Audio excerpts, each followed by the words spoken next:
오늘 우리에게 주신 하나님의 말씀은 요한복음 15장 1절부터 7절까지 말씀입니다. 함께 봉독하시겠습니다. 나는 참 포도나무요 내 아버지는 농부라. 물은 내게 붙어있어 열매를 맺지 아니하는 가지는 아버지께서 그것을 제거해 버리시고 무릇 열매를 맺는 가지는 더 열매를 맺게 하려 하여 그것을 깨끗하게 하시느니라. 너희는 내가 일러준 말로 이미 깨끗하여졌으니 내 안에 거하라. 나도 너희 안에 거하리라. 가지가 포도나무에 붙어있지 아니하면 스스로 열매를 맺을 수 없음 같이 너희도 내 안에 있지 아니하면 그러하리라. 나는 포도나무요 너희는 가지라. 그가 내 안에 내가 그 안에 거하면 사람이 열매를 많이 맺나니 나를 떠나서는 너희가 아무것도 할 수 없음이라. 사람이 내 안에 거하지 아니하면 가지처럼 밖에 버려져 마르나니 사람들이 그것을 모아다가 불에 던져 사르느니라. 너희가 내 안에 거하고 내 말이 너희 안에 거하면 무엇이든지 원하는 대로 구하라. 그리하면 이루리라. 아멘. 오늘 이 말씀은 너무나도 유명한 말씀이라서 여러분 한 번씩은 다 들어보셨을 말씀인데요. 말씀의 구조를 살펴보면 예수님은 포도나무시고 또 하나님 아버지는 농부시라고 되어 있어요. 그리고 우리 각 그리스도인들은 가지다 이렇게 말하죠. 그래서 가지가 열매를 맺어야 가지로서의 사명을 완수하는 건데, 그러면 가지가 열매를 맺으려면 어떻게 해야 되는가? 포도나무이신 예수님께 붙어 있어야 된다는 거예요. 그래서 오늘 말씀에서 반복적으로 나오는 게 너희가 내 안에 내 말이 너희 안에 라고 하는 이 말이죠. 그래서 예수님과 그리스도인이 연합해서 하나의 어떤 유니티가 되지 않으면 열매를 맺을 수가 없다는 거죠. 그래서 열매 맺는 삶을 표현하실 때 예수님이 오늘 7절 말씀에 하시는 것처럼 무엇이든지 원하는 대로 구하라. 그리하면 이루리라. 주님께서 영양분을 가지로 쭉쭉 보내주셔서 우리 삶에 열매가 생기도록 은총을 베풀어 주신다는 거예요. 그죠? 말씀이 너무 쉬워요. 제가 여기서 이렇게 설명한다는 것 자체가 너무 이상하게 느낄 정도로 말씀이 너무 쉬워요. 근데 너무 쉬운 말씀인데 이 말씀대로 사는 건 어렵다는 거죠. 머리로 이해하는 건 쉬워요. 그러나 그 삶으로 살아내는 건 쉽지 않은 것입니다. 이스라엘 민족도 마찬가지였어요. 여기서 예수님이 자기 자신을 참 포도나무라고 말씀하세요. 참 포도나무가 따로 있고 안 참 포도나무가 따로 있나요? 그렇지 않죠. 모든 포도나무는 다 참 포도나무예요. 근데 굳이 예수님께서 자기 자신을 나는 거짓 포도나무 아니고 참 포도나무라고 하는 것은 역사적으로 볼 때 포도나무, 이스라엘을 포도나무로 삼아서 열매를 맺으려는 하나님의 시도가 실패했다는 거예요. 그래서 이사야서 6장에 보면 이런 말씀이 등장하죠. 이사야서 6장 5절의 말씀이에요. 포도원의 노래라고 하는 그런 이사야 선지자의 예언의 말씀인데요. 이렇습니다. 나는 내가 사랑하는 자를 위하여 노래하되 내가 사랑하는 자의 포도원을 노래하리라. 내가 사랑하는 자에게 포도원이 있으며 심히 기름진 사내로다. 땅을 파서 돌을 제하고 극상품 포도나무를 심었도다. 그 중에 망대를 세우고 또 그 안에 술틀을 팠도다. 좋은 포도 맺기를 바랐더니 들포도를 맺었도다. 자, 여기 말씀에 보면 농부는 하나님, 그리고 포도원을 만드신 이 농부의 수고가 나와요. 땅을 개간하고 돌들을 제하고 망대를 세우고 극상품 포도나무를 심은 거예요. 이 극상품 포도나무가 뭐예요? 이스라엘 백성들이에요. 아브라함의 자손이라고 하는, 하나님이 사람들을 살펴보시고 정말 그 마음에 믿음 있는 사람을 골라서 그 믿음의 자손들을 이 가나안 땅에 심은 거예요. 그래서 좋은 포도가 맺히겠지 기다렸는데 결국 맺은 게 뭐라고요? 들포도를 맺었어요. 시어서 먹을 수 없는 들포도가 맺혔더라는 말이죠. 그래서 하나님이 실망하신 거예요. 이것이 뭐냐면 역사적으로 이스라엘을 향한 하나님의 실험은 실패했다는 것이죠. 그래서 예수님을 이 땅에 보내셔서, 메시아를 이 땅에 보내셔서 이스라엘이 아닌 예수 그리스도로 인하여 새로운 영적인 변화를 하나님께서 이 땅에 주시겠다는 거예요. 그것이 이사야서의 내용이에요. 그래서 이사야서에 보면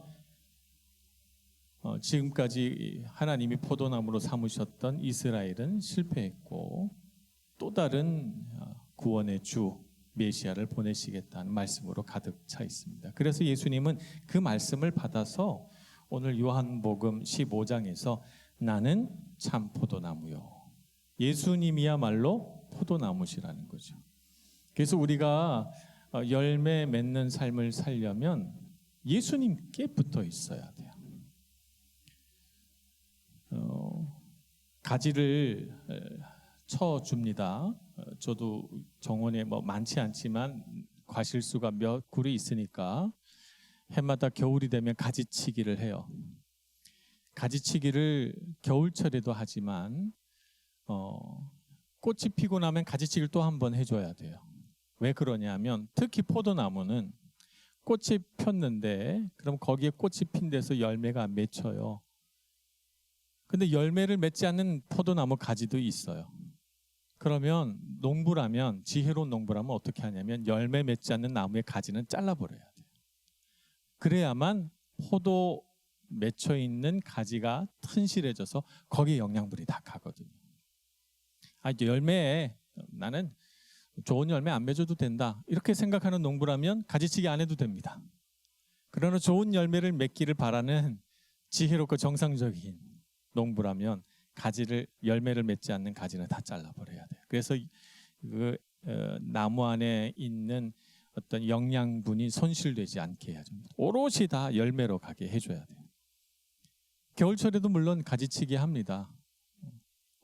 얼어서 죽어버린 가지라든가 혹은 잘못된 방향으로 자란 가지라든가 가지치기 해줘요. 그리고 농사를 지어봤으니까 작년에 이쪽에서는 열매가 잘 맺히지 않더라 싶은 쪽의 가지들은 쳐줘야 돼요. 가지치기를 합니다. 우리를 향하신 하나님의 뜻은 열매 맺는 삶이에요. 그래서 하나님께서 우리 자녀들을 살펴보실 때 기대하는 것이 있어요. 그것이 뭐냐면 삶에서 열매가 맺혀지는가 기대하시는 거죠. 열매라는 건 어떻죠? 열매는 거의 모든 열매가 단맛이 납니다. 먹을 때 달고 맛있어요. 근데 달고 맛있는 기쁨을 줄 뿐만 아니라 그것은 우리 몸에 들어오면 영양분이 되어요. 그래서 아주 잘 익은 열매를 먹으면 건강해집니다. 근데 모든 열매는 씨앗이 있어요. 씨앗이 있어서 열매를 먹고 나면 그 열매 한가운데 작든 크든 모든 열매는 씨앗이 있습니다. 우리 씨앗은 안 먹어요. 그렇죠? 뱉어내고 그 씨앗을 심어서 또 다른 포도나무가 자라게 되는 것이죠. 우리 삶의 열매라는 것도 똑같습니다. 우리 삶의 열매란 다른 사람을 기쁘게 하는 것입니다. 하나님을 기쁘시게, 사람을 기쁘게.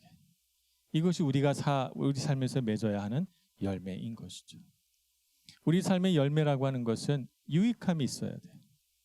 하나님께서 주신 에너지와 능력으로 사람들을 보살피고 잘되게 하고 돕는 일들, 이런 것이 열매이죠. 우리 삶의 열매라고 하는 것은 생명을 품고 있어야 돼요. 생명이라는 건 뭐죠? 씨앗이에요. 우리가 아무리 노력해서 다른 사람을 의롭게 하고 다른 사람에게 기쁨을 주어도 내가 주님께 접붙임을 받아서 내 안에 말씀의 씨앗이 없다면 내 노력이 돼버려요. 내 노력이 돼버리니까요.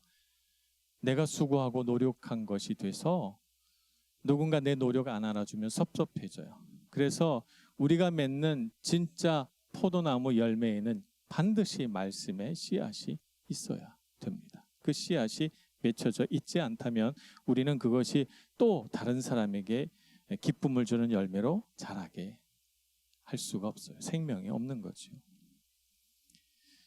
갈라디아서 5장 22절 23절에서는 성령의 9가지 열매를 설명하고 있습니다.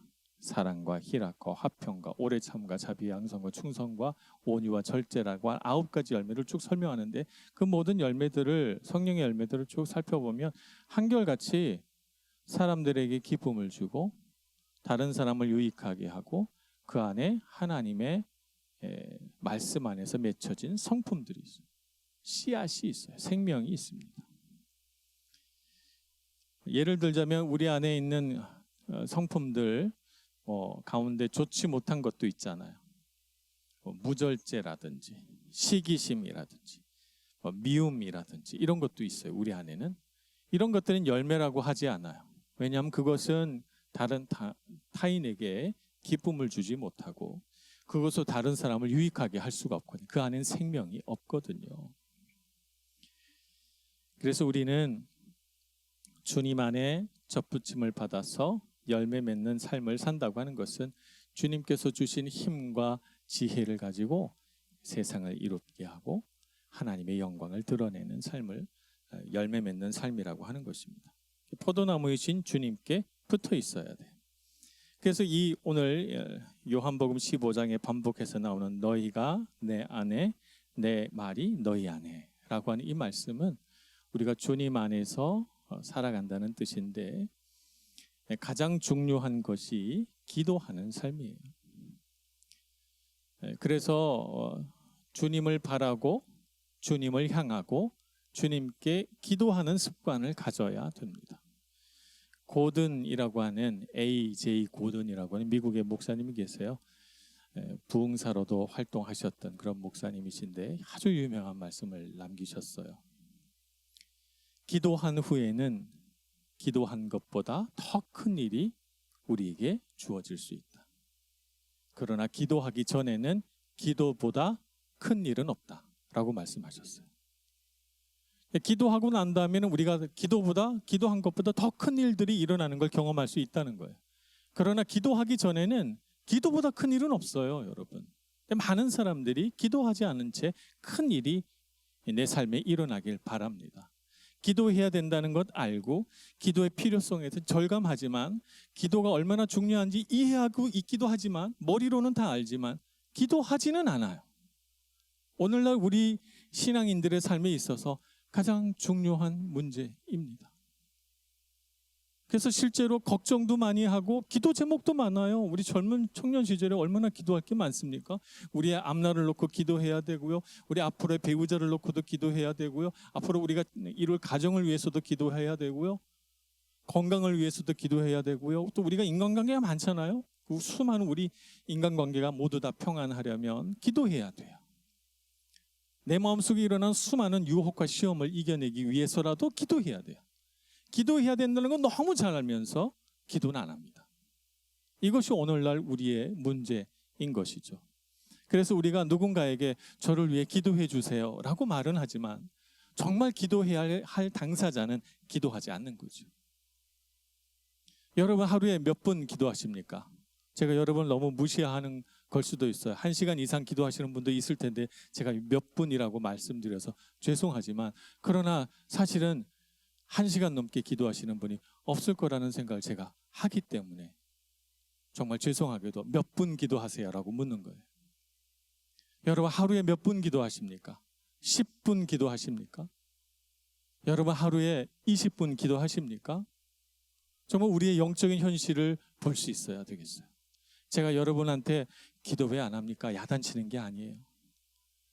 정말 우리가 주님 안에서 접붙임을 받아서 주님으로부터 영적인 영양분을 쭉쭉 빨아들여서 그래서 능력 있게 살아가야 되잖아요. 여러분 주님께로 제가 여러분을 안내하는 거예요. 기도하지 않으면서 열매 맺기를 바라는 것, 내 삶에 뭔가 좋은 일이 생기고 내 삶에 바라고 있는 기도의 제목들이 응답되기를 바라는 것은 주님께 접붙임을 받지 않고 그냥 땅에 떨어져 꺾여져서 버려져 있으면서 열매 맺기를 바라는 가지와 똑같다는 거예요, 여러분. 그것이 우리의 영적인 현실이라는 것이죠. 주님께 접붙임을 받아서 주님의 그 어떤 능력들을 막 빨아당기면서 내 삶에 좋은 일이 일어날 거야. 내 삶에 정말 큰 일들이 열매가 맺힐 거야 라고 생각한다면 여러분 그것은 논리적으로 타당해요. 정말 그럴 거예요, 여러분. 정말 여러분 기도한 것보다 더 큰 일들이 일어날 거예요.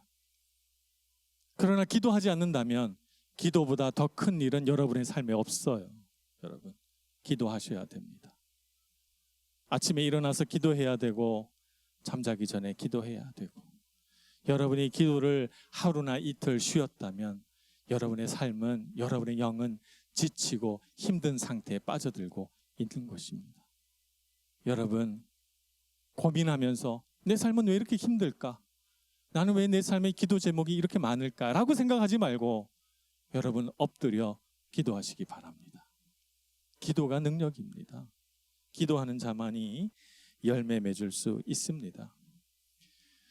2023년에 하나의 놀라운 사건이 있었죠. 미국 에즈베리 대학에서 얼마 되지 않았습니다. 4월에 무려 16일 동안 7만 명의 사람들이 모여서 기도했습니다.